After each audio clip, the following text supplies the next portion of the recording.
دیکھیں، میں سمجھتا ہوں اسحاق علی صاحب نے جو یہ ایفرٹ کی ہے وہ بہت کمنڈیبل ہے، اور یہ بہت زیادہ نام کے شوقین نہیں ہیں۔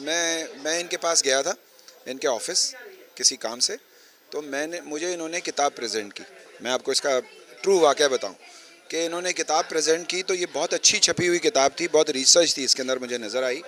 تو میں نے ان سے کتاب لینے سے انکار کیا، اور میں نے کہا کہ نہیں، آپ یہ بتائیں کہ اس کی آپ رونمائی کر چکے ہیں؟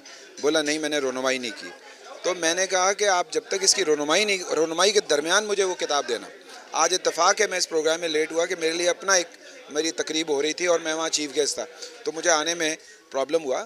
تو یہ میں سمجھتا ہوں کہ یہ ایک بہت اچھی ایفرٹ ہے، اور جو ریسرچ کے کام کے حوالے سے جو ابھی جو ہمارے جج صاحب نے بھی جو بات کی، فیصل کمال صاحب نے، انہوں نے صحیح کیا کہ ہمیں اس کو پروموٹ کرنا چاہیے، اور انہوں نے سجیشن بھی دیا لائبریری کے ہیڈ کو بھی اور ویسے بھی، اور کہا کہ ہمارے ہاں سندھ بار کونسل میں بھی یہ چیزیں ہو رہی ہیں، لیکن اس کے علاوہ بھی اور بہت سارے فورم ہیں جہاں ریسرچ ہو سکتی ہے، اور ہمیں اس کو پروموٹ کرنا چاہیے، اور کتاب پڑھنے کا رجحان ہمیں دوبارہ سے بنانا پڑے گا۔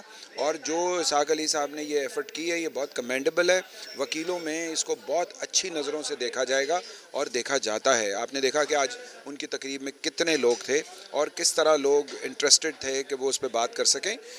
تو میں سمجھتا ہوں کہ یہ ایک بہت ہی ان کی اچھی ایفرٹ ہے، اور جو انہوں نے ابھی بتایا کہ 2 ان کی اور نئی کتابیں آ رہی ہیں، میں ان کے لیے آئی وش ہم دی بیسٹ کہ اللہ تعالیٰ ان کو توفیق دے کہ وہ اس طرح کے ریسرچ کے کام کریں اور تعلیم کے سے آگہی کی طرف لے کر جائیں۔ میرا اپنا بہت زیادہ انٹرسٹ ہے ریسرچ میں اور باقی چیزوں میں، گو کہ ہم خود نہیں کر پاتے لیکن ہم پروموشن ضرور کر سکتے ہیں، ہم لوگوں کو اس میں انوالو کر سکتے ہیں۔ تو اسحاق علی صاحب کی یہ ایفرٹ جو ہے وہ بہت کمنڈیبل ہے۔